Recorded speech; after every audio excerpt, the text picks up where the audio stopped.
Quantizing audio in Logic and MIDI is a relatively simple process. I'm going to demonstrate here quantizing some MIDI drums just to show you the various ways in which you quantize the different quantized values that you can use,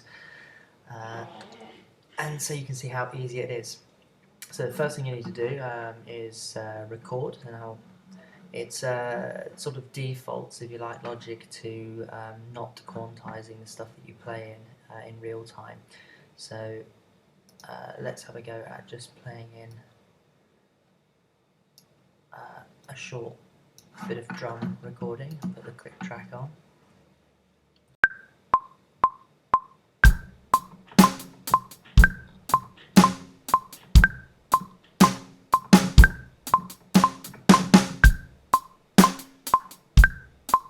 Okay, so not the best hand drumming in the world on a keyboard, not particularly in time, but for this particular demonstration that is what I want.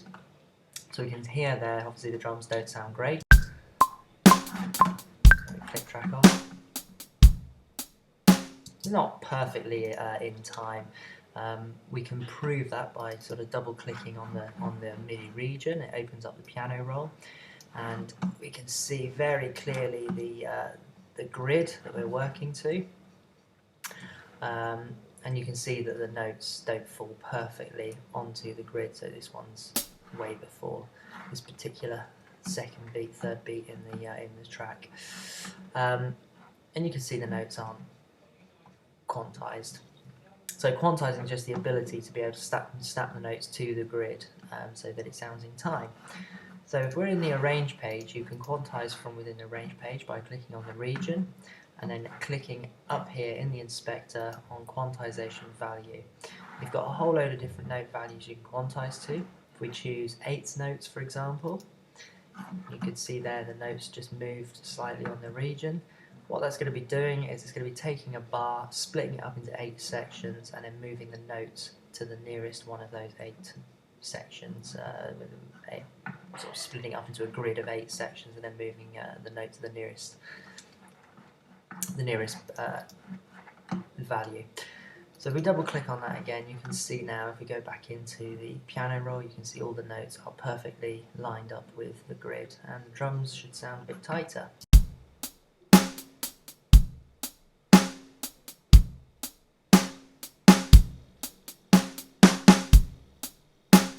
Okay, definitely sounds better.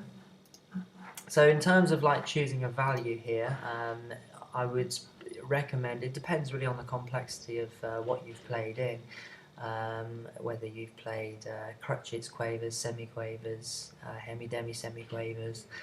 That is going to obviously you're going to have to choose the correct note value for that. A good sort of starting point is start off kind of low, eighth notes, quarter notes, and if that makes your pattern sound too rigid, then increase the quantization value slightly. So if I did a kind of complex drum pattern with a very fast hi-hat, then 16ths would be a better option. Let's demonstrate that very quickly. Okay, so put that into record.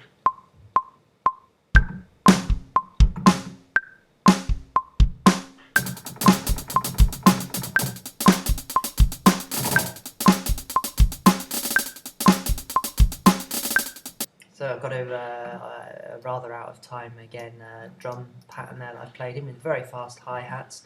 Now if I quantize that to let's say quarter notes or even eighth notes, it's going to end up making my hi-hat sound really rigid and slow, snapping it to the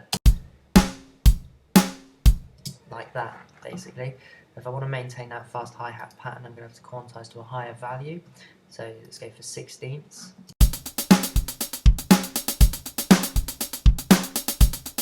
There we go. That's the kind of thing that I'm looking for in that particular drum loop. So setting the right quantization value is really, really important.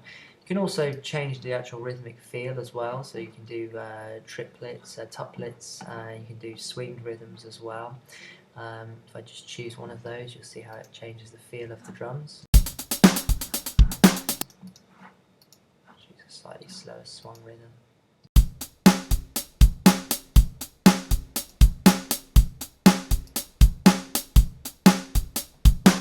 Okay, there we go. So it's kind of it's swinging now rather than sort of being straight. And the best thing to do, obviously, it's got different swing sort of grooves, and the best thing to do is to try them out, go through them, have a listen to how it changes the feel of the drums, and which one suits the track that you're working on. So that's a way in which you can quantize notes. You can also sort of quantize after or within the quantize different sections of your MIDI rather than doing a whole region. You might want to quantize just a few notes, for example. You need to open up the piano roll to do that, and then you can select a quantization value locally from the piano roll window. So I could make this section where the rest of it's swung. I might make this section straight, for example. We can see there it's just quantized that section straight. So you've got a kind of combination of swung and straight rhythm patterns there. So you can quantize from there, from the piano roll as well. Again, just selecting the quantization value. You can also quantize note lengths, so we can get our notes to lengthen to the nearest eighth or quarter notes. That's a little bit more tricky to do. You need to select the notes that you've programmed. Command and A is a shortcut to do that. And then you need to go to Functions, Transform, and Quantize Note Length. This box pops up, a transform box, and if we wanted to quantize to a beat, you'd need to put in a 0 and then a 1.0. Oh, hang on, that's not quite right. You need to put in a 1 before the point and a 0. Okay, now if we operate that, there we go, and you can see now that my notes have all lengthened to the nearest beat.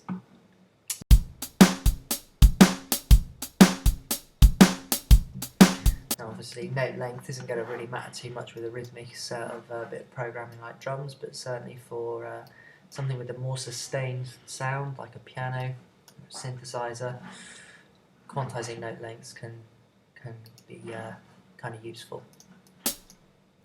Okay,